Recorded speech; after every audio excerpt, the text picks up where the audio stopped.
Bonjour à tous et à toutes. J'espère que vous allez bien par la grâce de Dieu et je voudrais d'ores et déjà vous saluer de la part de toute la famille pour vous dire que nous pensons à vous, nous prions pour vous et nous espérons donc que Dieu nous donnera la grâce de nous revoir très bientôt. Je voudrais aujourd'hui vous parler de ce sujet qui nous concerne tous, à savoir comment mieux vivre ces temps de confinement. La question de la gestion du temps se pose différemment selon qu'on ait arrêté totalement toute activité professionnelle, ça c'est le cas de la majorité d'entre nous, ou selon qu'on continue son activité professionnelle, même en télétravail. Elle se pose aussi différemment selon qu'on soit dans un contexte familial ou bien que l'on soit seul et par conséquent amené à ne gérer le temps que pour nous-mêmes. Pour ceux et celles qui continuent leur activité professionnelle, cette période nationale de confinement est un bouleversement certes, mais moins grand que pour ceux qui ont dû tout arrêter. La gestion de leur temps est donc sensiblement la même qu'auparavant. Pour ceux et celles qui sont en télétravail, eh bien, le défi concerne la gestion des conditions de travail à la maison. Est-ce qu'il y a des enfants ou suis-je seul? Est-ce que je peux travailler au calme ou est-ce que j'ai un voisin qui met de la musique tout le temps et qui peut peut-être me troubler dans ma concentration?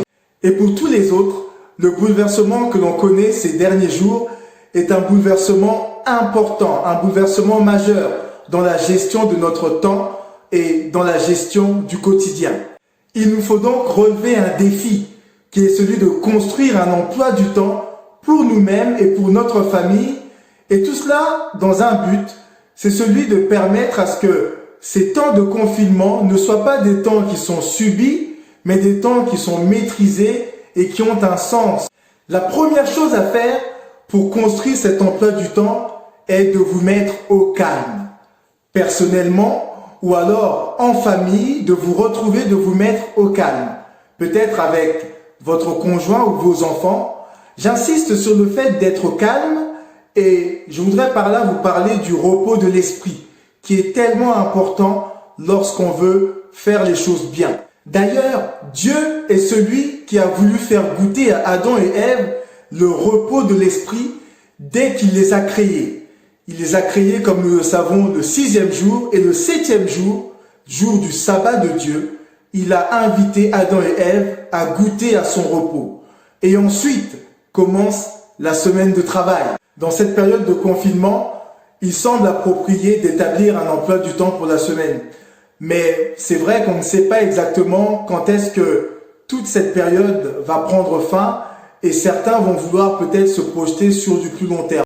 Libre à vous de voir ce qui est le plus adapté pour vous-même et pour votre famille. Une fois qu'on s'est mis d'accord pour faire un planning et qu'on s'est mis aussi dans des conditions de calme et de repos pour en parler, ce qui est important, c'est de définir ensemble la période d'activité pour chaque jour et également de parler ensemble du moment aussi de détente et de repos pour les uns et les autres ou pour l'ensemble de la famille. Il faut que cet emploi du temps contienne différents ingrédients comme des temps d'activité, des temps de détente, des temps d'échange ou encore des temps de communion avec Dieu. Par temps d'activité, j'entends par là temps d'activité de groupe et temps d'activité personnelle. En parlant alors des temps d'activité, il est important que chacun comprenne ce qui est attendu de lui. Qui fait quoi? Qui va faire la vaisselle? Qui passe le balai? Qui va faire les courses? Qui va faire à manger? Qui va faire les devoirs avec les enfants? Et je vous assure que si vous faites les devoirs avec les enfants, vous allez pouvoir vous rendre compte que leur professeur, il faut les bénir. D'un autre côté, les temps d'activité sont également des temps d'activité personnelle.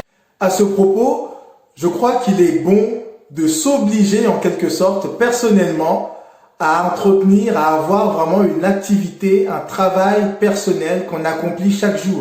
L'avantage du planning, c'est aussi de nous donner un objectif pour chaque jour et même de nous donner la force, la capacité de nous mobiliser pour faire même des tâches qui nous paraissent ingrates.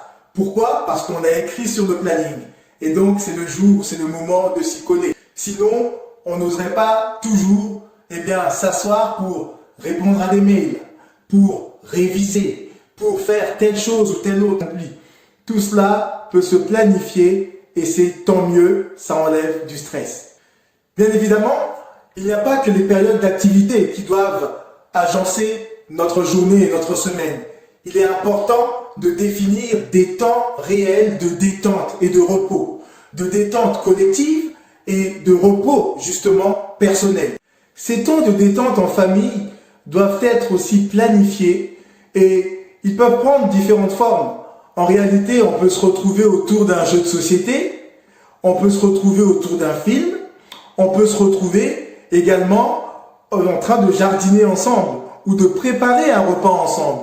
Tout cela en réalité va favoriser ces moments de décompression, ces moments tout simplement de détente et nous en avons besoin. Les temps de détente sont également des temps où vous pouvez faire une activité physique comme le jogging ou autre. On peut également se détendre en faisant des activités intellectuelles comme les mots croisés, les mots fléchés et je vous conseille même le Rubik's Cube.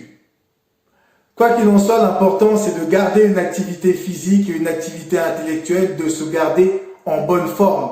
Et pour tout cela, vous avez de quoi faire fonctionner votre imagination pour cet objectif.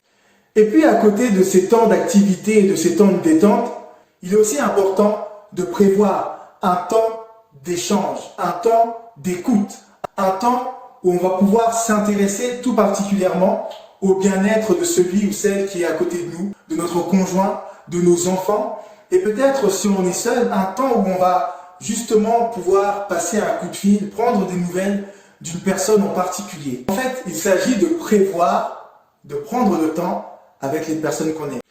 La Bible déclare que l'homme ne vivra pas de pain seulement, mais de toute parole qui sort de la bouche de notre Dieu. Cette parole-là est suffisante pour nous montrer que nous avons aussi besoin d'organiser un temps de communion personnelle avec Dieu. C'est le temps de moi avec lui, de toi avec ton Dieu.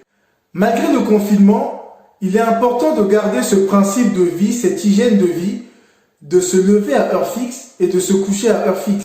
Non seulement pour nous-mêmes, mais également pour nos enfants.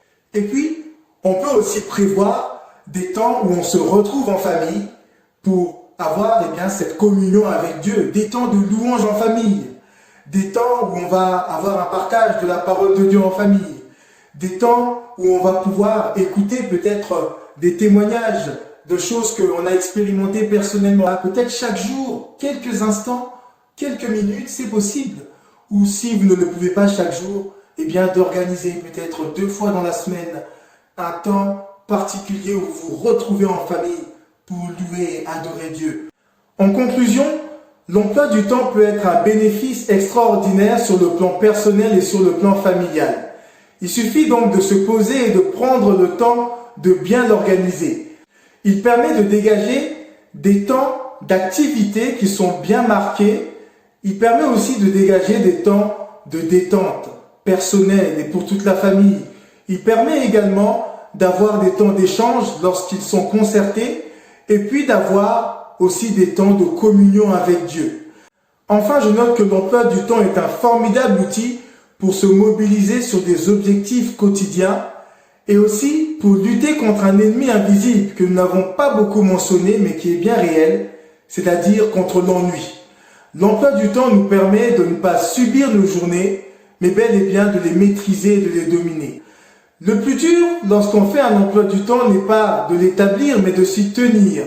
Et pour cela, là aussi, il faut demander à Dieu véritablement sa grâce. Je vous souhaite une bonne journée et vous recommande à la grâce de Dieu. Je vous dis à très bientôt, demeurez dans sa grâce.